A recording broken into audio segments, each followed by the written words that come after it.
સાંતલપુરના જાખોત્રા ગામે ફિલ્મી ઢબે આધેડની કરાઈ હત્યા. દ્રશ્ય ફિલ્મ જોયા બાદ કરાઈ હત્યાનો પ્લાન. સાંતલપુરના જાખોત્રા ગામની ગીતા નામની યુવતીએ પ્રેમી ભરત સાથે ઘડ્યો હતો પ્લાન. ગીતા અને ભરત એકબીજાના પ્રેમમાં હતા, જેથી એકબીજા સાથે જીવન જીવવા માટે દ્રશ્ય ફિલ્મ જોયા બાદ હત્યાનો કર્યો પ્લાન.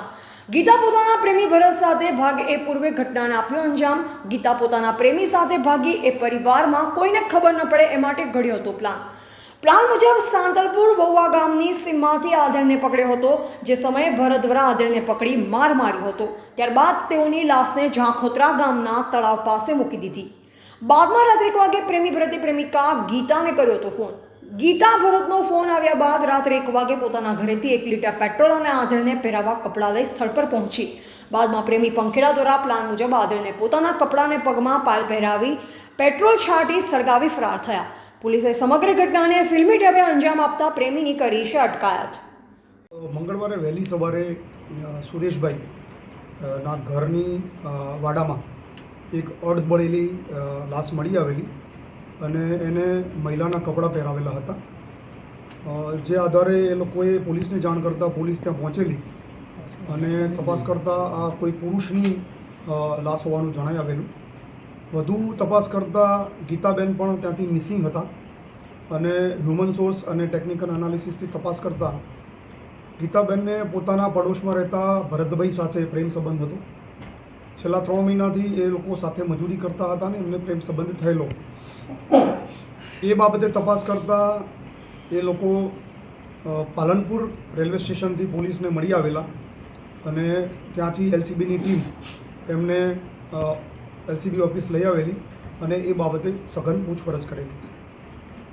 સાથે સાથે અજાણી જે લાશ છે એ બાબતે પણ પોલીસે તપાસ કરતા એ વહુવા ગામમાં રહેતા અને રખડતું ભટકતું જીવન જીવતા એક વૃદ્ધ હતા.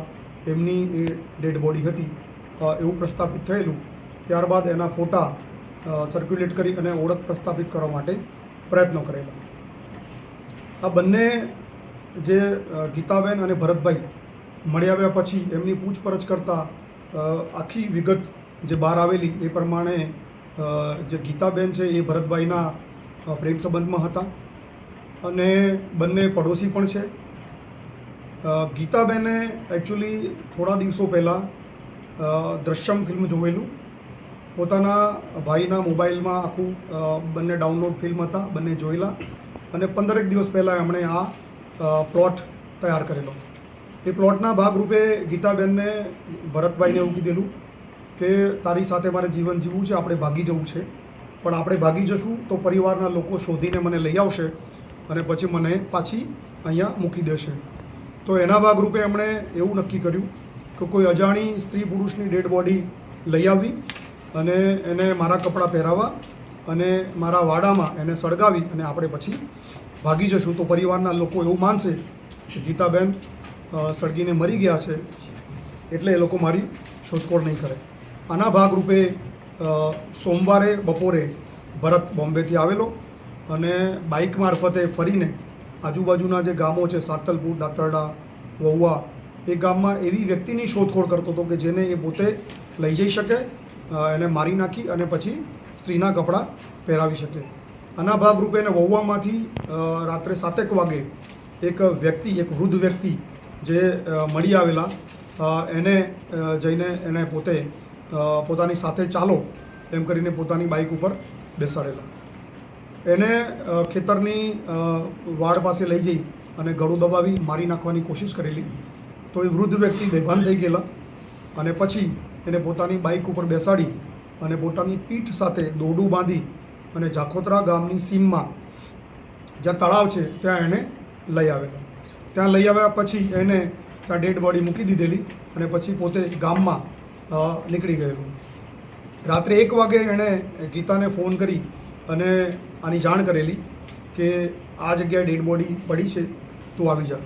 એટલે ગીતા પોતાના ઘરેથી 1 વાગે પોતાની થેલીમાં કપડાં અને પેટ્રોલની 1 લીટરની બોટલ નાખી અને તળાવની જ્યાં ડેડ બોડી મૂકી હતી ત્યાં તળાવની પાળે પહોંચેલી.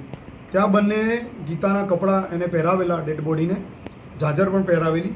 પછી બંને લોકો એને ઉંચકી અને સુરેશભાઈનો જે વાડો છે એટલે કે ગીતાનું જે ઘર છે એના વાડાની પાછળ લાવી અને પેટ્રોલ છાંટી અને આજુબાજુમાંથી લાકડા લાવી અને સળગાવી અને ત્યાંથી એ લોકો ભાગી ગયા અને ત્યાંથી બાઇક મારફતે ભાગી ગઈ અને બાઇક રાધનપુર બસ સ્ટેશનમાં મૂકી અને ત્યાંથી એ લોકો પાલનપુર રેલવે સ્ટેશન ગયેલા અને ત્યાંથી જોધપુર ભાગી જવાના પ્લાનિંગ સાથે એમણે ટિકિટ પણ લીધેલી, પણ પોલીસની ટીમો, એલસીબીની ટીમો કામે લાગેલી અને ટ્રેક કરતા